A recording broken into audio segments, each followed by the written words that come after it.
KO of Sergey Rabchenko in his £154 debut.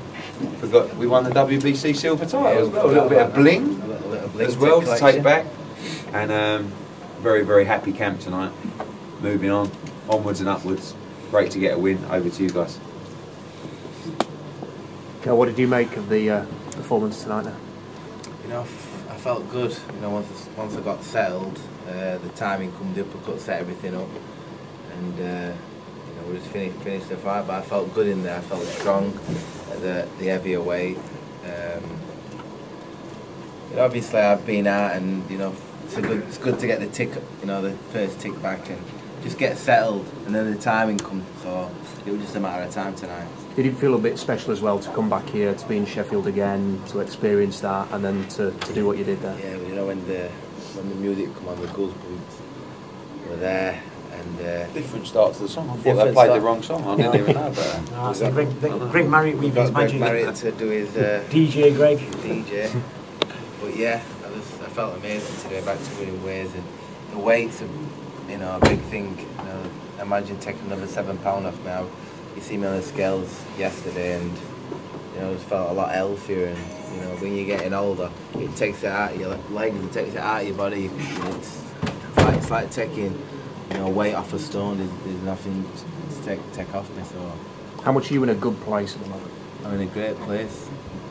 My life's very good, and you know, you've heard it here. I'm back in the gym. You know, when I know missing with somebody, we're back to active. We've got new kids in the gym, Billy Joe and Jason Quigley. Everyone's got fights, everyone's behind each other. The bar's being risen with Billy Joe in Canada.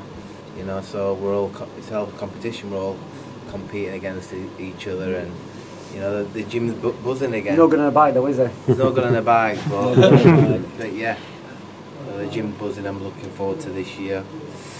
We might ease the man here, Khan's wheels, so you know, I need them exciting fights, I keep saying. And you know, 154 though, I'm putting the champion on notice. You know, I'm here. I felt good tonight, so anyone getting it with them, it's game over. Eddie, what could be next if Khan's a bit further down the line? What could be in store for Kell in June? Well, I think it was about Kell winning tonight. Amir's fighting on April 21st. The plan is always for those guys to fight again in the summer. That fight, I think, potentially happens in November, December. Kell could be out on early June at the earliest, but certainly before the end of the summer. You know, I want to see him step up and have a nice step up again from Rabchenko, who, you know, people talk about, you know, who don't know their boxing. Rabchenko's number 5 in the WBC. He's got 2 defeats in his career, both at a very, very high level. He's very tough. He's had 12 weeks' notice. He's trained very hard. You saw him in the ring tonight before the bell went. He was staring down Kell Brook, and I've got to tell you, my bum was going. So he was up for it, and he couldn't handle the power, and I don't believe anyone can. You speak to anyone who spars with Kell Brook when he's 11'6", 11'7", everybody, super middleweights, talking about the strength and power of Kell Brook, and I just believe at welterweight you couldn't see it. And tonight you saw him take out a big light middleweight who was really up for it, and it showed that Rabchenko's world level, but he's not elite level. But what Kell done to him just shows him that he is 100% elite level. And really, the key, my job for Kell Brook is, 1, to keep him motivated, which will in turn keep him happy, and 3, provide him the biggest fights possible. He didn't get the best out of what he could have at welterweight, but he also hasn't had the best out of his career that he should have done, bearing in mind his talent.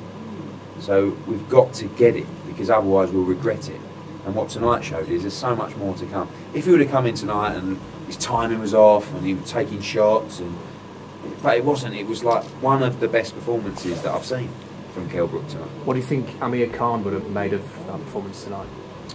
Well, I think that, you know, I think Amir knows how good Kell Brook is. Kell Brook's answered the questions. He's had 2 defeats, 2 injuries, and he come back with a performance like that. Amir Khan got knocked out 2 years ago. He's had 2 years out of the ring, and he returns on April 21st. So we've got to see how he looks. I'm hoping he looks great. I think Kell's hoping he looks great, because the fight becomes bigger and bigger. But you know, I'm sure Amir was watching tonight. Kell will be in Liverpool for the Khan fight. But it remains, you know, my job for both guys is to provide the biggest fights out there, and I feel like that fight is the biggest fight out there for both of them. And I just feel that one day if we don't make that fight, we'll look back and think, oh, everyone will, you know. And but the fight's not as big if they're not firing on all cylinders. So Kell's shown he's 100% firing on all cylinders. Amir's got a showdown on April 21st, and then we move on. But my ultimate mindset at the moment is get another day for Kell Brook, because I think this is one of the first times where he says, I'm straight back in the gym, that I actually believe in. He also wants to be a two-way world champion. What's the pathway like to achieve that? Yeah, we want to be two-weight world champion, but also we want to be in the big fights. And if they don't materialise in terms of world championship fights, then we have to look at other fights. But you've got Saddam Ali, he's a WBO champion. Looks like he could be fighting Liam Smith. You've got Charlo, WBC champion, he's a good fighter. You've got Lara, who's unifying against Hurd. So it's a very, very difficult division. But I've always believed Kell Brook can beat all those guys. And he beat Errol Spence at £154, no question. The only reason he couldn't beat Errol Spence is because of what he had to do to make £147. And now people make out that Errol Spence is the second coming of Sugar Ray Leonard. He's not. Kell's better fighter than Errol Spence. Errol Spence is a very good fighter, but at welterweight he can't do it. You know, he feels as though he can make welterweight, but honestly, I truly believe this is the way. And you know, the problems might come in the Khan fight where he wants it at 147. Khan's next fight's at 150, so we'll have to see how it ends up. But that's a decision for Kell and Dom. My decision to put the deals in front of them. But I just feel that 154 is going to be very difficult to beat. Dom, thoughts now? I think, you know, getting back to where, but I'm still thinking about it. You know, the difference I noticed tonight when Kell was warming up, he just got the energy and the power. Where when he makes 147 with the IBF, you can only put £10 on till 9 o'clock the next morning, and that's a massive thing in your mind. You can't eat too much at night time. You don't sleep well. There's all these things, but tonight he could just tell because he didn't have that, restriction. He comes in at his normal fight weight. You know, he probably just came in under, I think, what were you tonight, 11, 12? Yeah, about 11, 12, which is what he used to get back to at welterweight. But you've got a more even time frame to do it in. You're not restricting yourself in the morning. Then you've got to eat it the rest of the day. And you could tell he just got the energy in the changing room. Where after a couple of shots, he's blowing a little bit, and you can see him thinking, "I'm going to have the energy to get through this fight." But today, it was flowing. I was saying to everybody, he's punching hard. And everybody's a bit concerned. Is he still punching as hard? But you could tell he just got that energy about him. He'd have a blast. And the only time really I'd seen him like that, was when he actually boxed Sean Porter in America, because he'd been through a long camp. He'd had a good training camp a long time, and he came down his weight gradually, and everything was perfect. And tonight, you could just feel the power in him. And I didn't actually expect. I said, this is going to be maybe an 8 or 9 round job for you, Kell. Give him 2 or 3 rounds, get your adjustments, and then start looking for the shots. But I said, unless you see that opening, and I said to him, the uppercuts are going to work with this kid, because he'd obviously sparred this guy. And Kell wasn't 100% fit. He wasn't 100% fit, but the shots seemed to be working. Radchenko's got a tight guard and he's got a long reach, but Kell just managed to sneak inside with that uppercut. Boom, clipped him. And Kell, you could see the power coming through all the way through the warm up in the changing room. He looked good. Good performance. He's only lost twice, Radchenko. People were saying, it's probably a bit of a tough fight for a comeback, but you need that tough fight as a comeback. You've got to have a bit of fear in you. And the way he's trained, being away over Christmas, New Year on training camp, you can see the competitive edge. You see fighters when they come into the end of their career, like you can see Eddie looking and thinking, how's he going to come out? He's going to get clipped and be shying away from shots, but he didn't. And if you see the competitive edge with Kell Brook, bike riding, swimming, running, sparring, and you watch him in training, when you're losing it, you don't have that. You're like, I can do that another day. But Kell Brook doesn't do it another day, he does it on that day. He puts everything in. So, tonight, he's put the time in over Christmas, the New Year, and tonight it's come to fruition. Kell, you said you've been in a dark place not so long ago, and you said Christmas after the fight. Just how much better off are you now than when you were then? Different. What's the big difference between the two? Just out for living and being around good people and letting endorphins off training and eating well, drinking well, and just being around positive people. And you see it every day. You get an improvement every day. So I don't ever want to go down to them dark places again. And the Spence took me to them dark places. So we're back to winning ways. You learn a lot about yourself, and I feel good. Feel great.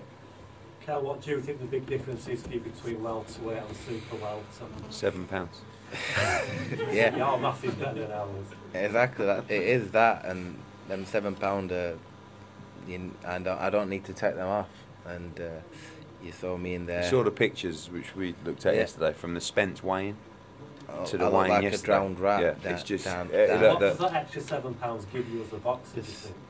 It's mentally, it's there. It's not taking it out of your body. It's not taking it out of your body. You know, when you're already lean as can be, and then you've got to take another 7 pound off. When you get to 30, 31, you can probably get away with it in your 20s, but you know, it's so much of a struggle. Yeah, draining. It's and with a 10 pound limit, you can't really, you know, get the stuff back in you need, get the fluid, get Calories and energy back in. So it's a big difference. And what do you think is possible for you now at this stage of your career in the next couple of years? I'm aiming for the stars. I think I'm going to go out and win another world title. You're going to see me perform like this every time. Have you got a message for Amir Khan? I've got no message for him. You know, just enjoy his training and Win, make sure win. he get his wins. You know, that's how the fights with me and him are going to happen. We've both got to keep winning, and it's gonna naturally come together. Kell, were you surprised you stopped him in the second round? No, because I hit hard. Tough sparring. You know, tough sparring, but with small gloves on. Like, you know, he actually said that himself in the press conference, with small gloves on, without no head guard on, and I'm more on it in a fight than in sparring.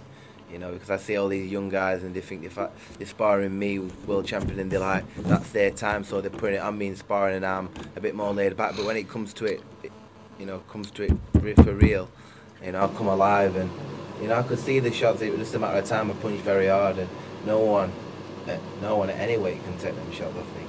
And you spoke in the build-up about like your professional pride being a bit hurt after people questioning you after the Spence loss. Do you feel like you've vindicated that a bit now with that performance? Everyone's still got their opinion, but you know, I know what we're going off and stuff. So that's all what counts for me.